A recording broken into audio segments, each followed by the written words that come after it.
परमानंदं कृष्णं वन्दे जगद्गुरुं कृष्णं वन्दे जगद्गुरुं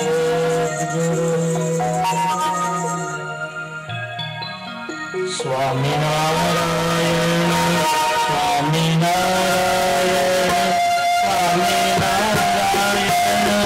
स्वामिनारायण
त्वदीयेनावधानेन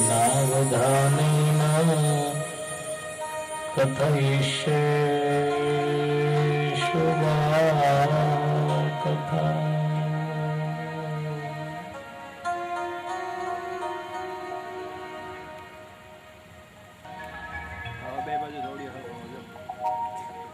इष्टदेव भगवान स्वामीनारायण श्रीमद भागवत ग्रंथाचे अधिष्ठाता श्री कृष्णचंद्र परमात्म्याच्या असीम कृपेने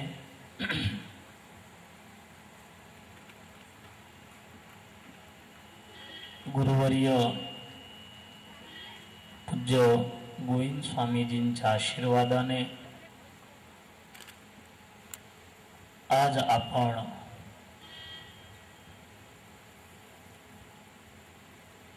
श्रीमद भागवत सप्ताहाचा इथे प्रारंभ केला। प्रथम सत्रामध्ये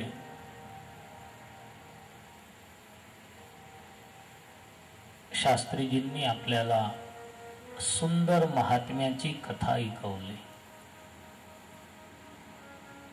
भागवत ग्रंथ आपण कितीतरी वेळ ऐकला असेल, घरी वाचला असेल। ह्या ग्रंथामध्ये मुख्य कोणत्या कोणत्या कथा आहे, या सभेमध्ये जे सर्व बसले आहे 75 ते 80% लोकांना माहिती आहे। भक्त ध्रुवची कथा कोणाला माहिती नाही। भक्त प्रल्हाद, परमेश्वराचे एक एक चरित्र, भक्तांचे एक एक चरित्र सर्वांना माहिती आहे। वारंवार कथा कशासाठी असते?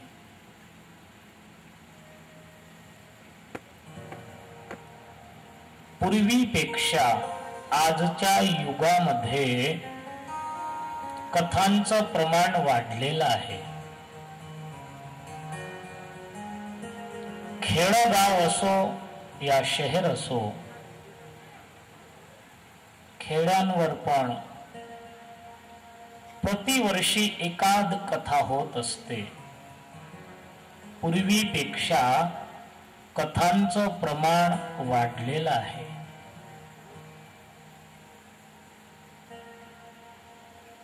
वास्तविकता जर पाहिली तर पूर्वीपेक्षा आजच्या समाजाला कथाची आवश्यकता जास्त आहे। आज विज्ञान फार पुढे गेलेलं आहे। आजच्या शाळांमधून, स्कूलमधून, कॉलेजांमधून आपल्याला एक डॉक्टर मिळू शकतो। त्याच कॉलेजमधून वकील मिळू शकतो। त्याच स्कूल आणि कॉलेजमधून एक इंजिनियर मिळू शकतो। विज्ञान पुढे गेला आहे, शिक्षण पुढे गेला आहे। ज्या शाळेमधून आपल्याला इंजिनियर मिळतो, वकील मिळतो, डॉक्टर मिळतो, त्या शाळेमधून आपल्याला मनुष्य मिळू शकत नाही। हे 7 दिवसाची आपली स्कूल आहे। 7 दिवसाची आपली मानव जीवन कसं जगावं ते शिकण्याची हे स्कूल आहे। 7 दिवसासाठी 5-5 तास इथे बसून आपल्याला जीवनाचं शिक्षण घ्यायचं आहे। स्कूल कॉलेज मधून जीविकाचं शिक्षण आपल्याला मिळतं। ह्या भागवत ग्रंथामधून आपल्याला आत्म्याचं, जीवात्म्याचं शिक्षण मिळेल। जिस स्कूल और कॉलेज में से आपण नोकरी करू शकू, धंदा करू शकू, असं शिक्षण मिळू शकतं. पण ह्या कथामधून आत्मकल्याणाचं शिक्षण आपल्याला मिळेल, सत्संगाचं शिक्षण आपल्याला मिळेल. जीवनामध्ये सत्संगाची फार जरूर आहे, आवश्यकता आहे. भगवान स्वामीनारायण यांनी वचनामृतामध्ये लिहिलेलं आहे, कितीही जरी हुशार असला, कितीही जरी विद्वान असला, पण जोपर्यंत त्याच्या जीवनामध्ये सत्संग नाही, तोपर्यंत त्याच्या जीवनामध्ये विवेक येत नाही. कथामुळे जीवनामध्ये विवेक येत असतो, सत्संग येत असतो. प्रथम सत्रामध्ये शास्त्रीजींनी सुंदर आपल्याला महात्म्याची कथा समजवली. भागवत ग्रंथ हा काय आहे ते श्रवण केल्याने आपल्याला कशाची प्राप्ती होते. भगवान वेदव्यास यांची अशी आज्ञा आहे की भागवत ग्रंथ तुम्ही श्रवण करा, त्याआधी महात्म्याचं श्रवण करा. जोपर्यंत महिमा आपल्याला समजत नाही, लहानस बाळक असलं, त्याच्या हातामध्ये हिरा असला, त्याला माहिती नाही याची किंमत काय आहे. तो हिरा घेऊन आणि काचाचा तुकडा समजून खेळत असतो. आई वडिलांची नजर पडते की अरे हा तर हिरा आहे, किमती आहे, त्याच्या हातामधून घेऊन तिजोरीमध्ये ठेवतो. ज्या हिऱ्याला लहान मुलगा काचाचा तुकडा समजून खेळत होता, तोच काचाचा तुकडा हिरा समजून आणि आई आणि बाप तिजोरीमध्ये ठेवतो. का? त्यांना माहिती आहे की याची किंमत काय आहे. धुंदुकारी चरित्र ऐकून आपल्याला माहिती पडलं की या भागवत ग्रंथामध्ये पाप आणि कर्म हे दोघं नाश करण्याची शक्ती आहे, ताकद आहे. दुनियामध्ये तुम्ही कुठेही जा, गंगामध्ये स्नान केल्याने पाप नष्ट होऊ शकेल, त्रिवेणीमध्ये स्नान केल्याने पाप नष्ट होऊ शकेल. गंगासागर, बद्रिकाश्रम, जगन्नाथपुरी, तिरुपती के द्वारका तीर्थयात्रा केल्याने पाप नष्ट होऊ शकेल, पण कर्म नष्ट होऊ शकणार नाही. कर्म जर नाश करायचं असलं तर श्रीमद भागवत श्रवण करा. धुंदुकारीनी असं म्हटलं होतं की गोकर्णजी, गया श्राद्ध शते नापी मुक्तिर्मेन भविष्यती. एक वेळ नाही,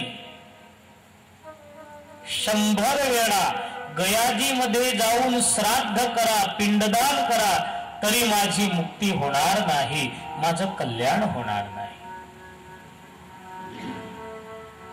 उपायम परम किंचित, माझ्या कल्याणासाठी दुसरा उपाय करा. आज तीर्थयात्रांमध्ये पाप बाळण्याची शक्ती आहे, पाप धुण्याची शक्ती आहे. कर्म धुतलं जात नाही. जर कर्म नष्ट होत असलं तर तुम्ही द्वारकामध्ये जा, दर्शन करून मंदिराच्या बाहेर निघा. भिक्षुक लोकांची लाईन लागलेली असते. जगन्नाथपुरीच्या मंदिरामध्ये दर्शन करून बाहेर निघा, दरवाजाच्या दोघं बाजूला भिक्षुक लोकांची लाईन लागलेली असते. कोणत्याही तीर्थामध्ये तुम्ही जा, कोणत्याही तीर्थामध्ये जा, दुसऱ्या शहरांपेक्षा, गावांपेक्षा तीर्थांमध्ये भिक्षुक लोक जास्त असतात. जर कर्म नष्ट करण्याची शक्ती तीर्थांमध्ये असते तर तीर्थांमध्ये राहून त्यांच्या हातामध्ये रामपात्र, त्यांच्या हातामध्ये भिक्षापात्र आलं नसतं. तीर्थांमध्ये राहिल्यानंतर जर प्रारब्ध चेंज झालं नाही म्हणून त्यांच्या हातामध्ये भिक्षापात्र आहे. आज विश्वच्या नक्षावर हजारो संप्रदाय आहे.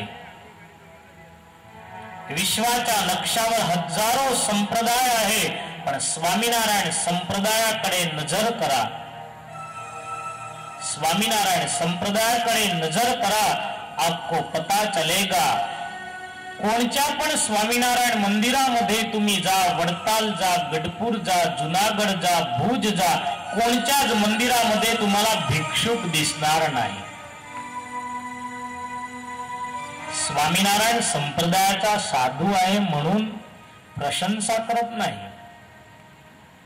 सर्व संप्रदायांमध्ये स्वामीनारायण संप्रदाय श्रेष्ठ अशासाठी आहे, इसका कोई गलत अर्थ न करे कि स्वामीनारायण भगवान मोठे आहे, दुसरे न्यून आहे, लहान आहे, असा अर्थ नाही. प्रथम स्कंदाची कथा आपण पाहू. प्रथम स्कंदाच्या पहिल्याच श्लोकामध्ये भगवान वेदव्यास यांनी सर्व धर्मांचा समन्वय केलेला आहे. पण स्वामीनारायण संप्रदाय श्रेष्ठ अशासाठी आहे की आपलं सर्वांचं प्रारब्ध हे भगवंतानी मागून घेतलं आहे आणि भगवंताचं प्रारब्ध आपल्याला मिळालेलं आहे.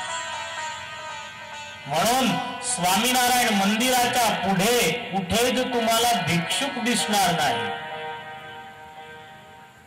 आपल्या संप्रदायाचं मुख्य तीर्थक्षेत्र वडताल, मंदिराच्या बाहेर निघा, एक पण भिक्षुक दिसणार नाही. भगवान विचारतात की माझ्या द्वारी आला आणि तुझ्या हातामध्ये भिक्षापात्र. मी जे वरदान मागलेलं आहे, जो माझ्या शरणी येईल, माझा होऊन जो राहील, त्याच्या हातामध्ये भिक्षापात्र असलं तर माझ्या प्रारब्धाने तो सुखी हो आणि त्याचं प्रारब्ध मला मिळो. म्हणून स्वामीनारायण संप्रदायाच्या कोणत्याही मंदिरामध्ये तुम्ही जा, मंदिराच्या बाहेर कुठेच तुम्हाला भिक्षुक दिसणार नाही. इतर तीर्थांमध्ये, प्रत्येक तीर्थामध्ये भिक्षुक दिसतील, म्हणजे तीर्थक्षेत्रांमध्ये कर्म बाळगण्याची शक्ती नाही. हा पाप नष्ट होऊ शकतो. तुम्ही गंगामध्ये स्नान करा, त्रिवेणी संगम मध्ये स्नान करा. अन्य क्षेत्रे कृतं पापम तीर्थक्षेत्रे विनश्यति. अन्य स्थळी जर भूलने चूकने काही पाप कर्म घडलं असेल तर तीर्थांमध्ये गेल्याने ते पाप नष्ट होऊ शकतं, पण कर्म नष्ट होऊ शकत नाही. कर्म नष्ट करण्यासाठी सर्वात श्रेष्ठ श्रीमद भागवत कथा आहे. या कथामुळे धुंदुकारीचं पाप आणि कर्म दोघं नष्ट झाले. धुंदुकारीचं सुंदर आख्यान महात्म्यामध्ये आपण ऐकलं. श्रीमद भागवत ग्रंथ ऐकल्याने आपल्या हृदयामध्ये राहिलेले धर्म, ज्ञान, वैराग्य जागृत होत असतात. परमात्म्याच्या सृष्टीमध्ये कोणीही मनुष्य तुम्ही पहा, त्याच्या हृदयामध्ये धर्म राहिलेला आहे. देव असो, दानव असो की मानव असो, त्याच्या हृदयामध्ये धार्मिकता आहे. त्या धार्मिकताला जागृत करण्याची जरूर आहे. धर्म कशाला म्हटला आहे? सदाचार. सदाचार म्हणजे काय?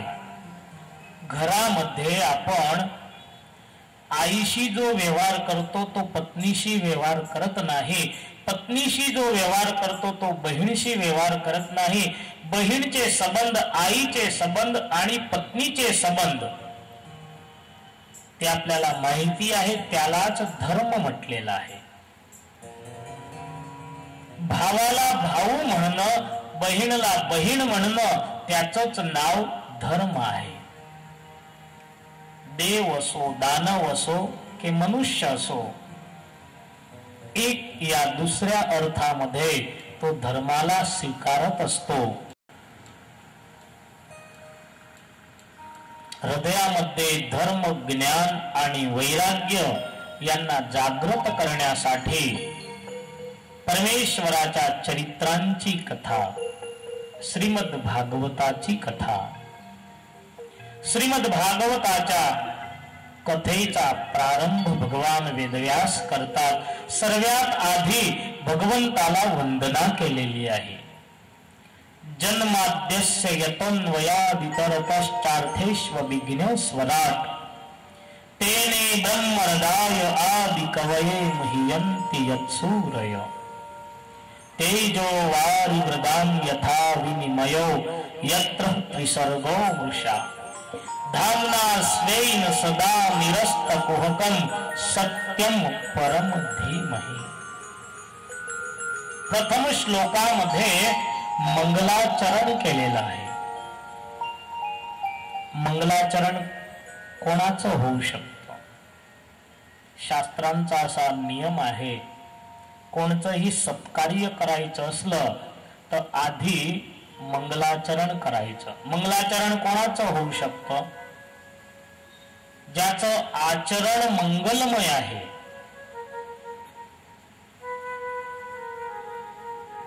भगवंताच्या सृष्टीमध्ये परमेश्वरासारखं मंगल आचरण कोणाचंच नाही, म्हणून परमेश्वराचं मंगलाचरण करायचं.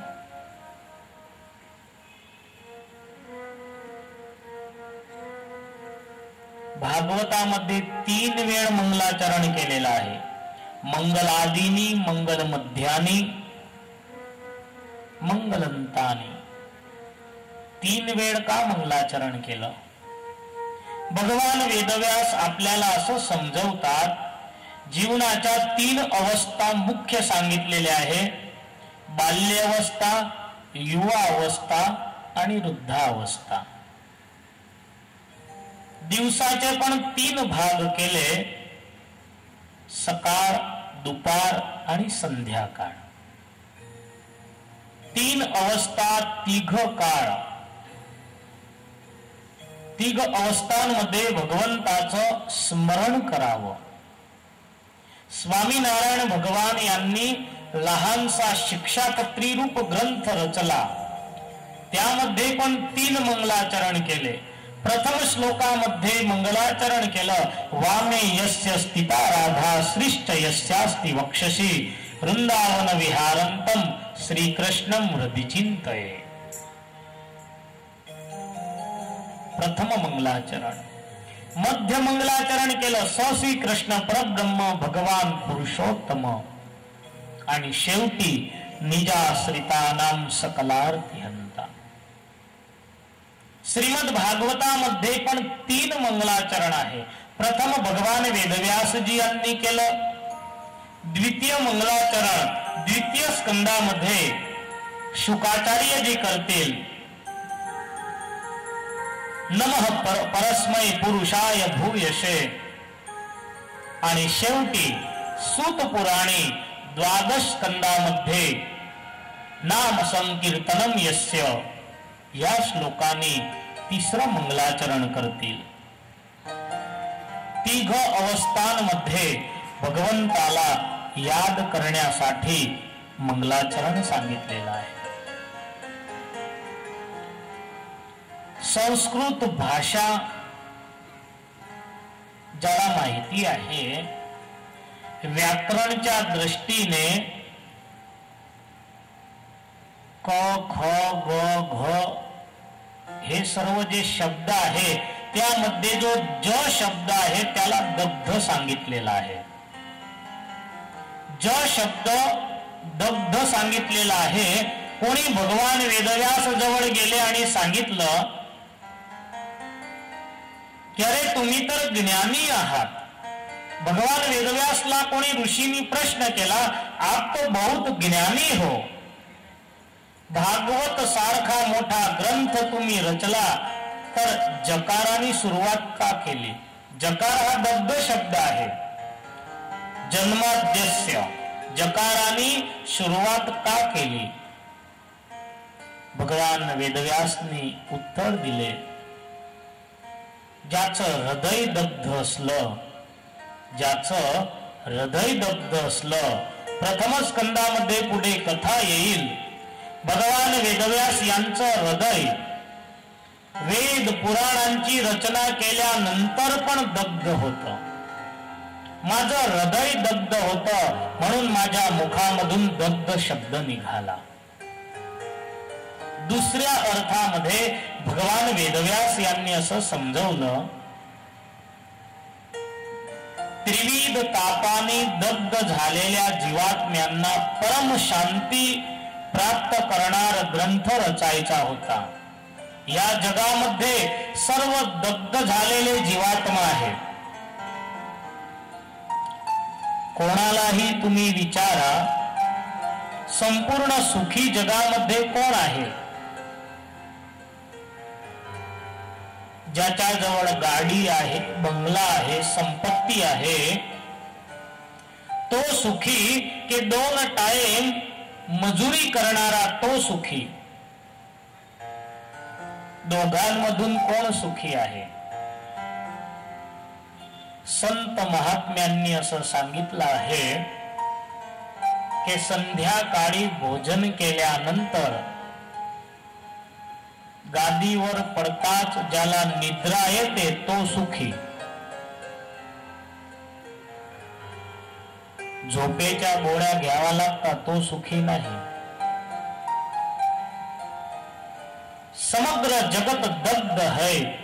दग्ध झालेल्या जीवात्म्यांना परम श्रेय, परम कल्याण प्राप्त करवण्यासाठी या ग्रंथाची रचना केलेली आहे. म्हणून जन्माद्यस्य जकाराने सुरुवात झाली आहे. भागवताचा एक एक जो श्लोक आहे, जन्माद्यस्य यतोन्वयादितरतश्चार्थेष्व विघ्न स्वराट, समग्र या जगतची उत्पत्ती स्थिती आणि प्रलयला करणार भगवान स्वयं जेव्हा त्यांची इच्छा होते तेव्हा ब्रह्मांडाची उत्पत्ती होते. भरण पोषण करणार पण तोच परमेश्वर आहे आणि प्रलय करणार पण तोच परमेश्वर. तो परमेश्वर कसा आहे? सत्यम परम धीमहि. भगवान वेदव्यास यांनी हे शब्द वापरून आणि भागवत ग्रंथ हा सार्वजनिक आहे. भागवतावर कोणाचा अधिकार आहे? खूप बुद्धी वापरून आणि भगवान वेदव्यास यांनी हा ग्रंथ लिहिला आहे. कृष्णम परम धीमहि जर लिहिलं असतं तर वैष्णव भक्तांनी दलील केली असती की भागवत फक्त आमचा आहे. रामम परम धीमहि शब्द वापरला असता तर रामानुज जे भगवान रामचंद्रला मानणारे आहे त्यांनी दलील केली असती की भागवत ग्रंथ आमचा आहे. भगवान वेदव्यास यांनी कृष्णम परम धीमहि, रामम परम धीमहि, शक्तिम पराम धीमहि असे शब्द वापरले नाही. सत्यम परम धीमहि. भगवान कसे आहे? सत्य स्वरूप आहे. तो कृष्ण असो, विठ्ठल असो, राम असो, भगवान दत्तात्रेय असो की स्वामीनारायण असो. भागवताच्या प्रथम श्लोकामध्ये एकेश्वरवादची स्थापना केली. स्वरूप अलग अलग आहे. 200 वर्षापूर्वी स्वामीनारायण भगवंतांनी स्वामीनारायण संप्रदायाची स्थापना करून आणि या भागवताचा अर्थ जो गूढ होता भागवताच्या अर्थाला आचरण मध्ये आणलं. स्वामीनारायण संप्रदायामध्ये मंदिरावर नाव लिहिलेलं असतं, स्वामीनारायण मंदिर. मंदिरामध्ये तुम्ही प्रवेश करा, लक्ष्मीनारायण देवांचं दर्शन होईल, नरनारायण देवांचं दर्शन होईल, गोपीनाथजी महाराजांचं दर्शन होईल, राधा कृष्ण देवांचं दर्शन होईल. म्हणून आधीच मी सांगितलं की दुनियाच्या नक्षावर हजारो संप्रदाय आहे, पण स्वामीनारायण संप्रदायाची बरोबरी कोणीच करू शकणार नाही. आज तुम्ही कोणत्याही संप्रदायाचं मुख्य तीर्थक्षेत्र असो, तुम्ही द्वारका जा तर द्वारकाला कोणाचं दर्शन होईल? भगवान द्वारकाधीश. तिरुपती जा तर तिरुपती कोणाचं दर्शन होईल? तिथे सीतारामचं दर्शन होणार नाही. वृंदावन जा तिथे सीतारामचं दर्शन होणार नाही. अयोध्या जा तिथे राधाकृष्णाचं दर्शन होणार नाही. स्वामीनारायण एकच संप्रदाय असा आहे. वडताल तुम्ही मंदिरामध्ये प्रवेश करा, मुख्य मंदिरामध्ये जे तुम्हाला लक्ष्मीनारायण देवांचं दर्शन होईल, बाजूला राधाकृष्ण देवांचं दर्शन होईल, अहमदाबाद जा नरनारायण देवांचं दर्शन होईल. अलग अलग स्वरूपांची स्थापना करून भगवान स्वामीनारायण यांनी संप्रदाय मध्ये जे झगडे होते ते नाबूद केले. रामाचा भक्त शिवला मानत नव्हता, शिवचा भक्त कृष्णच्या मंदिरात जात नव्हता. संप्रदाय मध्ये जे झगडे होते ते स्वामीनारायण भगवंतांनी नाबूद केले. एकेश्वरवादची स्थापना केली. सत्यम परम धीमहि या शब्दामध्ये जो गूढ अर्थ राहिलेला आहे, लौकिक दृष्टांत देऊन आपल्याला समजवतो की सामान्य तुम्ही दिवा घ्या, दिव्याच्या वरती तुम्ही काच ठेवा, सफेद काच जर ठेवा तर प्रकाश कसा पडेल? सफेद काच उचलून घ्या, तोच दिवा, त्याच दिव्यावर लाल काच जर ठेवला तर प्रकाश कसा पडेल? लाल काच उचलून घ्या, हिरवा काच ठेवा तर प्रकाश हिरवा पडेल. काच बदलवल्याने प्रकाश बदलतो, दिवा आपण बदलवला नाही. एकच दिवा आहे, पण काच बदलला तर प्रकाश अलग अलग आपल्याला दिसतो. भगवान स्वामीनारायण यांनी वचनामृतामध्ये स्पष्टता केली. जेव्हा जसे कार्य करायचे होते, हिरण्याक्षला मारायचं होतं तर भगवान वराह रूप धारण करून आले. हिरण्यकशिपूला मारायचं होतं, भगवान नृसिंह बनून आले.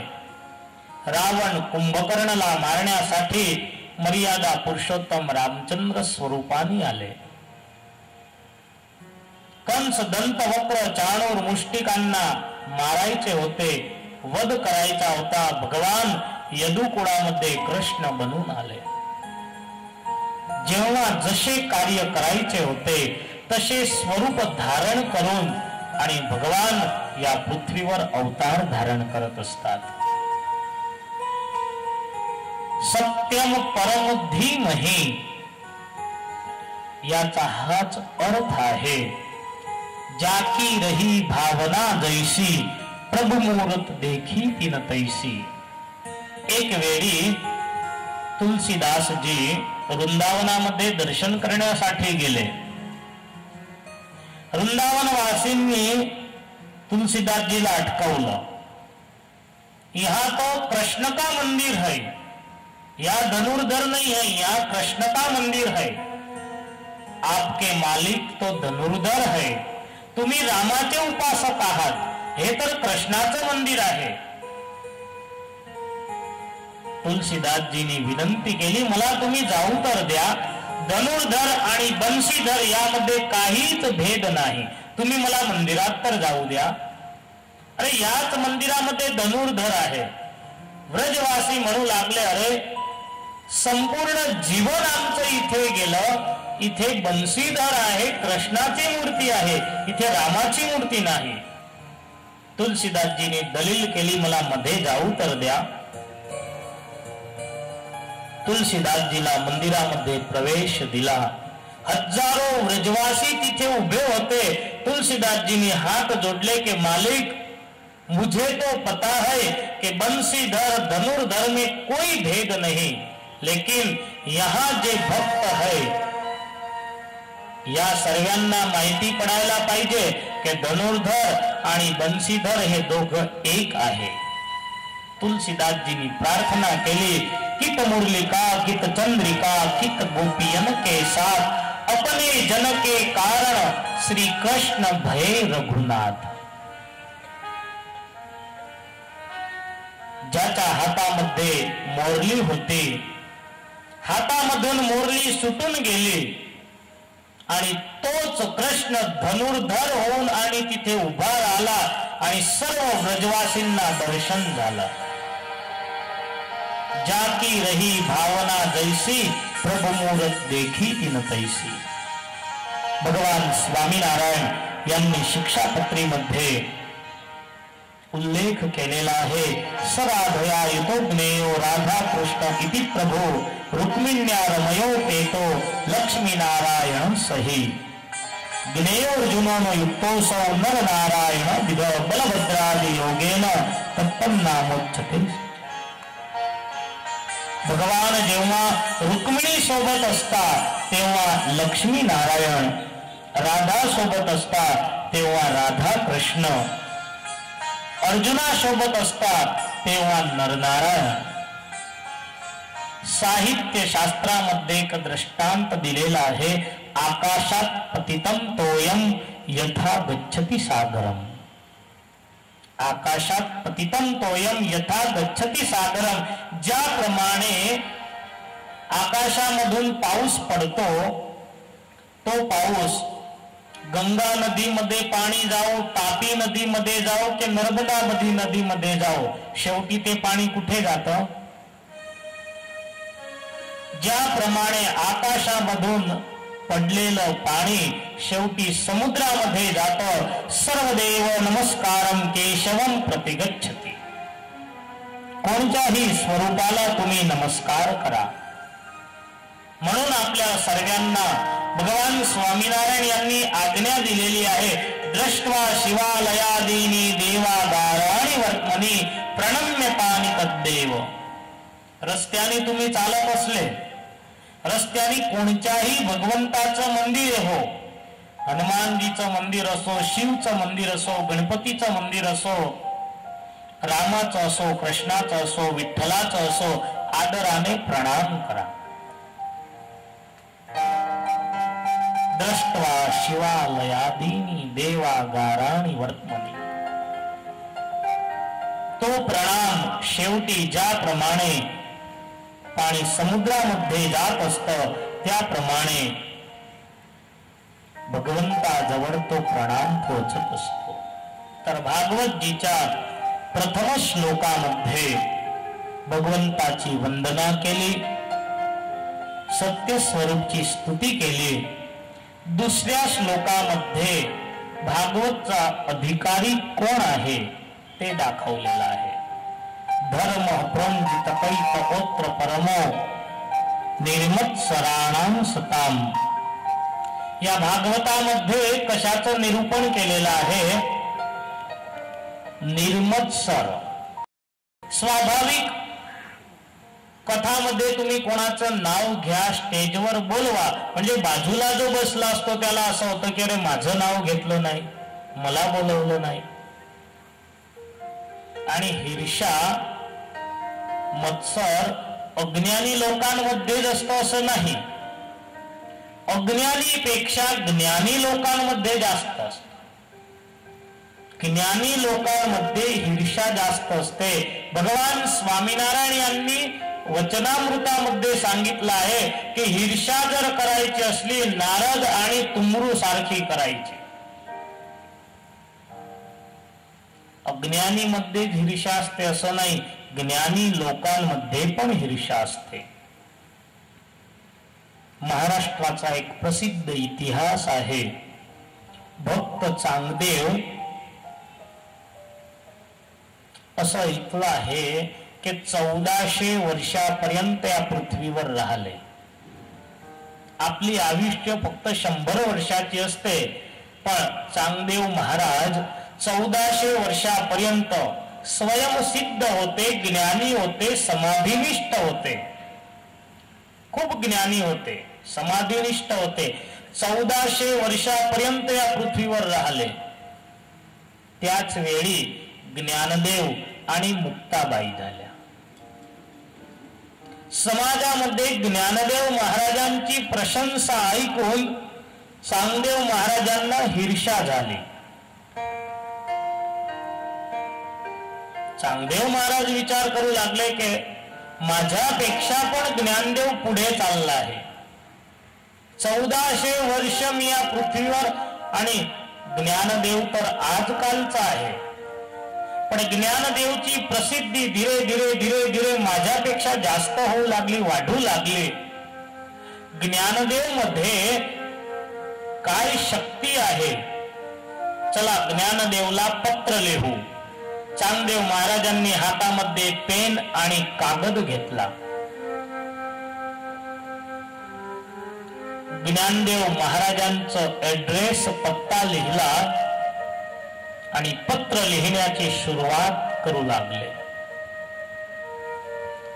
पत्र लिहिण्यामध्ये नियम असा असतो की आपल्यापेक्षा वडील कोणी असले, मोठे कोणी असले, त्यांना जर पत्र लिहायचं असलं तर आपण त्यांच्या जवळून आशीर्वादाची अपेक्षा घेऊन पत्र लिहितो.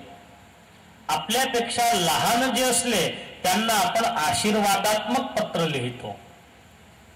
चांगदेव महाराज विचार करू लागले की असं तर ज्ञानदेव उमरनी माझ्यापेक्षा लहान आहे, पण प्रसिद्धी माझ्यापेक्षा जास्त आहे, कदाच ज्ञानाने माझ्यापेक्षा मोठे असतील.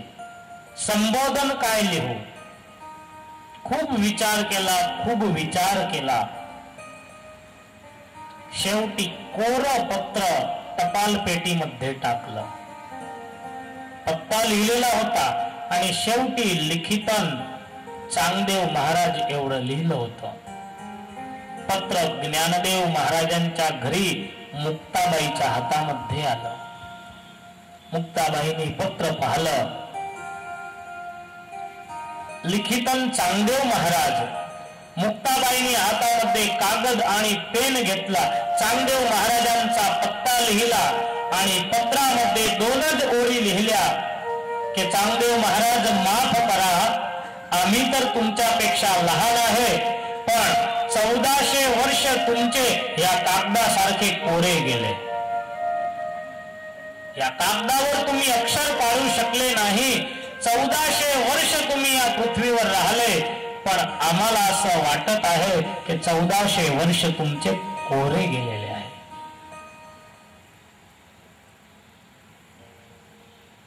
पत्र चांगदेव महाराजांच्या हातामध्ये आलं. चांगदेव महाराजांनी जबाब वाचला. विचार केला की अरे, मी तर काहीच लिहिलं नव्हतं तरी मला जबाब दिला, म्हणजे ज्ञानदेव ज्ञानी आहे, माझ्याकरता विद्वान आहे. माझा चमत्कार दाखव म्हणून वाघाला बोलवलं. चांगदेव महाराज वाघावर बसले, हातामध्ये सर्पाची लगाम केली. ज्ञानदेव महाराजांना भेटण्यासाठी गेले. ज्ञानदेव मुक्ताबाईला कोणी समाचार दिले की चांगदेव महाराज येऊन राहिले आहे, वाघावर बसून येत आहे, हातामध्ये सर्पाची चाबूक आहे. ऐश्वर्य दाखवण्यासाठी, सामर्थ्य दाखवण्यासाठी वाघावर सवारी करून चांगदेव महाराज येत होते. ज्ञानदेव महाराज आणि मुक्ताबाई विचार करू लागले की आपल्या इथे कोणी संत येत आहे, शास्त्रांचा असा नियम आहे, संत पुरुष येत असले तर आपण समोर जायला पाहिजे. ज्ञानदेव महाराज म्हणतात, चला चला लवकर आपल्याला जायचं आहे, काही वाहन आहे का? बाजूला एक लहानशी भिंतचा ओटा होता. चांगदेव महाराज समोरून येत होते. ज्ञानदेव महाराज त्या भिंतच्या ओट्यावर बसले आणि तो ओटा चालू लागला. चांगदेव महाराजांची दृष्टी पडली की ज्ञानदेव ओट्यावर बसून येत आहे आणि तो ओटा चालत आहे. चांगदेव महाराज वाघावर सवारी करून येत होते. खाली उतरले आणि हिरशा मत्सर जो होता तो दूर झाला की माझ्यामध्ये शक्ती आहे, माझ्यामध्ये ताकद आहे, मी वाघाला, सिंहाला, सजीव प्राण्यांना मी काबूमध्ये ठेवू शकतो, पण माझ्यापेक्षा पण ज्ञानदेव मध्ये एवढी शक्ती आहे, निर्जीवला पण सजीव करू शकतो. भिंत निर्जीव आहे, निर्जीवला पण सजीव करून आणि चालवू शकतो. मत्सर आणि हिर्षा अज्ञानींमध्ये असतो असं नाही, ज्ञानी लोकांमध्ये पण आहे. निर्मत्सर होऊन जो भागवताची कथा ऐकतो त्यालाच हे कथा जीवनामध्ये उतरू शकते. 3ऱ्या श्लोकामध्ये लिहिलं, निगम कल्प तरोर गलितम फलम शुक मुखादमृत द्रव संयुतम पिबत भागवतम रसमालयम मुहुरहो रसिका भुवि भावुका. भगवान वेदव्यास म्हणतात, निगम कल्प तरोर गलितम फलम. भागवत हे फळ आहे. कैरीचं फळ झाडावर जेव्हा असतं, आंबा ज्यावेळी झाडावर असतो, पोपट उडत उडत आला, झाडावर बसला, तर कोणत्या फळाला तो चोच मारतो? जे पूर्ण पिकलेलं फळ असलं. निगम कल्प तरोर गलितम फलम, पूर्ण पिकलेलं फळ जे आहे, आंबा जो झालेला आहे त्याच्यावरच पोपट चोच मारतो, कच्च्या कैरीवर चोच मारणार नाही. भागवत रूपी फळ कसं आहे? सुखदेवजीच्या मुखामधून निघालेला हा रस. पिबत भागवतम. सुखदेवजी भगवान वेदव्यास म्हणतात की याचं तुम्ही पान करा. एक बाजूला म्हणतात हे आंब्याचं फळ आहे, तर आंब्याचं फळ असलं त्यामध्ये आपण इठोई फेकून देतो, खोतर फेकून देतो. रस असला त्याचं पान करतो. भगवान वेदव्यास म्हणतात की हे फळ असं आहे की यामध्ये काहीच फेकण्यासारखं नाही. पिबत भागवतम. एक वेळ हा रस तुम्ही पिऊन पहा. भागवताचा रस जो पान करतो तो निर्भय होऊन जातो. मुहुरहो रसिका भुवि भावुका. हे व्यसन एक वेळ तुम्ही करून पहा. दुनियाचे व्यसन तुम्हाला बर्बाद करतील. दुनियाचे व्यसन जीवन बर्बाद करतील. भागवत रूपी व्यसन तुम्हाला आबाद करेल. दुनियाचे व्यसन तुम्हाला बर्बाद करतील. दुनियाचे नशे तुम्हाला बर्बाद करतील. हा नशा, भागवत रूपी नशा, भक्ती रूपी नशा जो पान करेल तो आबाद होईल. या भक्ती रूपी नशाचं पान केलं मीराबाईंनी. या नशाचं पान केलं नरसिंह मेहतानी. या नशाचं पान केलं भक्त तुकारामांनी. एक वेळ तुम्ही नशा करा, आबाद निर्भय होऊन जासाल. अरे सामान्य मद्यपान केलेला मनुष्य कसा निर्भय होऊन फिरत असतो? सामान्य मद्यपान करून जो येतो तो कसा निर्भय होऊन जातो? त्याला कोणाचा भय असतो, त्याला कोणाची बीक असते. मद्यपान केलेला मनुष्य रस्त्याने ज्यावेळी चालत असतो तो रस्त्याने कसा चालतो? तो असं समजतो की हा रस्ता माझ्या बापाचाच आहे. समोरून कोणी आला त्याची मर्यादा ठेवतो, कोणी येऊ त्याला शिव्या देतो. सामान्य मद्यपान केलेला मनुष्य तो जर लीडर होऊन जातो, निर्भय होऊन जातो, तर हा तर भक्तीचा नशा आहे. हा भक्तीचा नशा आहे. हा नशा जो पान करतो तो केव्हाच काल, माया, पाप, कर्म याचा त्याला भय राहत नाही. म्हणून गुजराती कवीने सुंदर एक पंक्ती लिहिलेली आहे.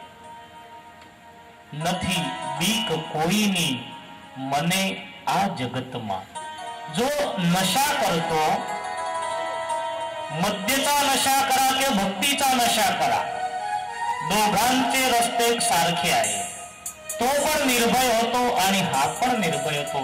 मद्याचा नशा ज्याने केला आहे तोही निर्भय होतो आणि भक्तीचा नशा ज्याने केला आहे तो पण निर्भय होत असतो.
मद्यपान केलेल्या मनुष्याला पकडलं, दुसऱ्या दिवशी सभामध्ये हजर केला, हात जोडून तो धुजू लागला.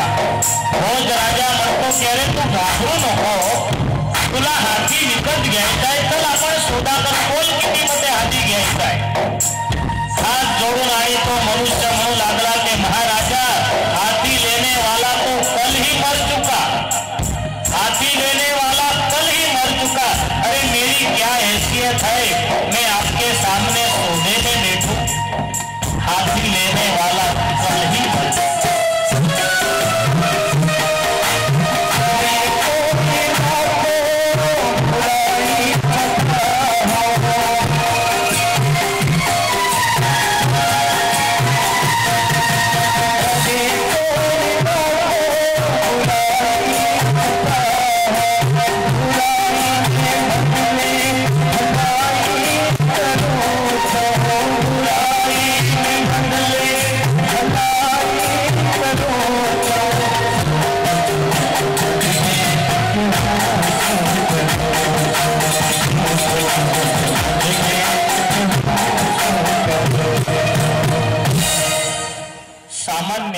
मद्यपान केलेला मनुष्य, त्याला जर एवढा पावर असला तर भक्ती रूपी नशाचा जो पान करेल, भागवत रूपी नशाचा जो पान करेल, भगवान वेदव्यास म्हणतात काल माया पाप कर्म या सर्वांमधून तो निर्भय होत असतो.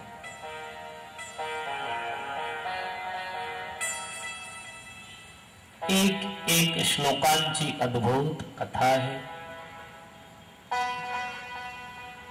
श्रीमद भागवत या ग्रंथाला समुद्राची उपमा दिलेली आहे. अथाग हा ग्रंथ आहे.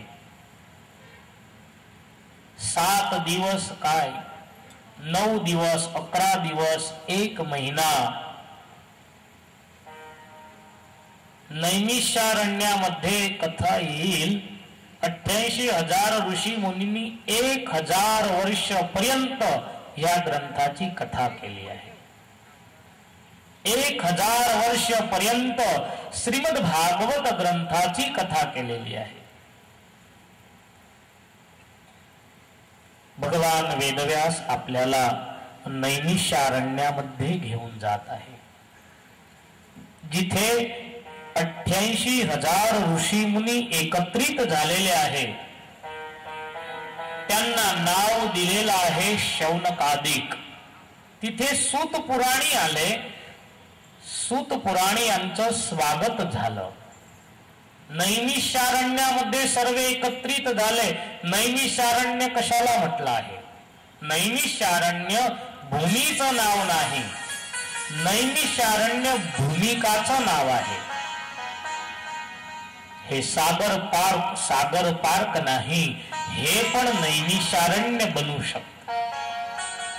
ज्या ठिकाणी भगवंताचे संत, भगवंताचे भक्त, भगवंताचे गुणगान करतात, त्या स्थळाला नैमिषारण्य म्हटलेलं आहे. नैमिषारण्य हे भूमीचं नाव नाही, भूमिकाचं नाव आहे.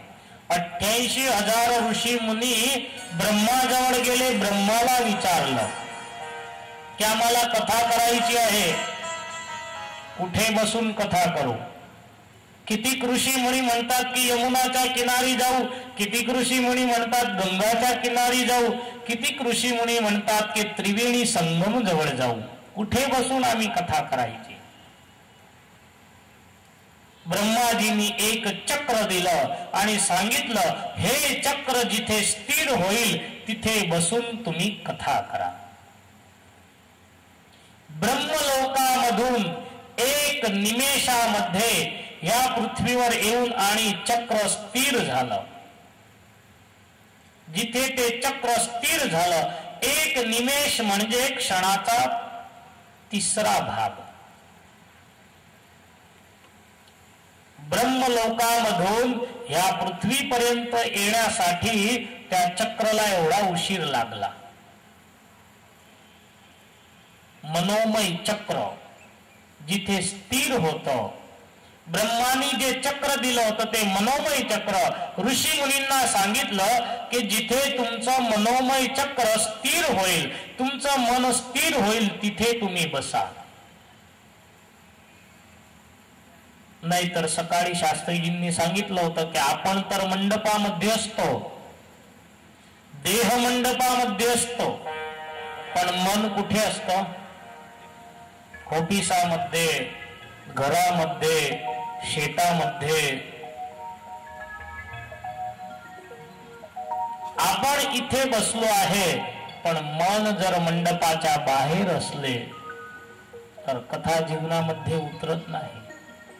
म्हणून ब्रह्माजींनी सांगितलं की मनोमय चक्र जिथे स्थिर होईल, मनाचे विचार, मनाच्या धारा जिथे स्थिर होतील, त्याग क्षेत्राचं नाव मनोमय, त्याग क्षेत्राचं नाव नैमिषारण्य आहे.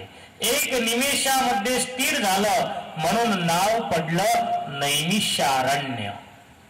भूमीचं नाव नाही, हे भूमिकाचं नाव आहे. अशा नैमिषारण्यामध्ये शौनकादिक आणि सूत पुराणी एकत्रित झाले.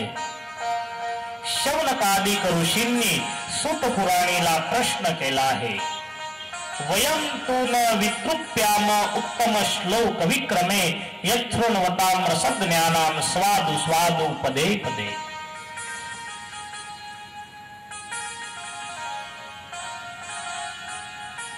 शौनकादिक यांनी सूत पुराणीला प्रश्न केले की आम्हाला तुम्ही भगवंताची कथा ऐकवा. शौनकादिक यांनी सूत पुराणी यांनी शौनकादिकांना कथा ऐकवली. अनेक प्रश्न केलेले आहे. त्यामध्ये कितीक जे मुख्य प्रश्न आहे. प्रथम तर 24 अवतारांची कथा सांगितली.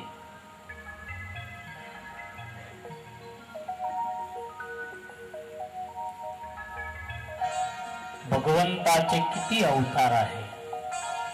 सकाळच्या कथेमध्ये प्रथम सत्राच्या कथेमध्ये आपण ऐकलं भगवंताचे अवतार, भगवंताचे चरित्र आणि भगवंताचे नाव. पृथ्वीचा कागद बनवा, समुद्राची शाई बनवा, वृक्ष लतांचे पेन बनवा, तरी मनुष्य लिहू शकणार नाही. साक्षात शारदा माता लिहू शकणार नाही. एवढे भगवंताचे अवतार, एवढे भगवंताचे चरित्र आहे.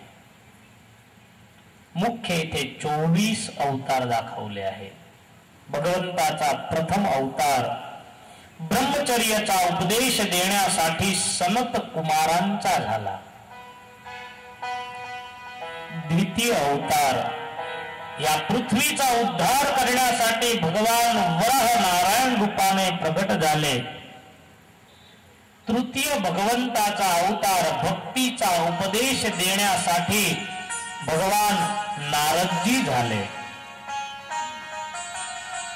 परमेश्वराचा चौथा अवतार नर आणि नारायण रूपाने झाला. पाचवा अवतार देवहूती माता आणि कर्दम ऋषी पासून भगवान कपिल नारायण. सहावा भगवंताचा अवतार भगवान दत्तात्रेय रूपाने प्रगट झाले. सातवा भगवंताचा अवतार रुची आणि आकुती देवी पासून भगवान यज्ञ नारायण रूपाने प्रगट झाले. आठवा अवतार नाभी आणि मेरू देवी पासून भगवान ऋषभदेव नारायण झाले. भगवंताचा 9वा अवतार भगवान पृथु नारायण. 10वा अवतार मत्स्य. 11वा अवतार कुर्म. 12वा धन्वंतरी. 13वा मोहिनी. 14वा नृसिंह. 15वा भगवान वामन नारायण. 16वा भगवंताचा अवतार परशुराम.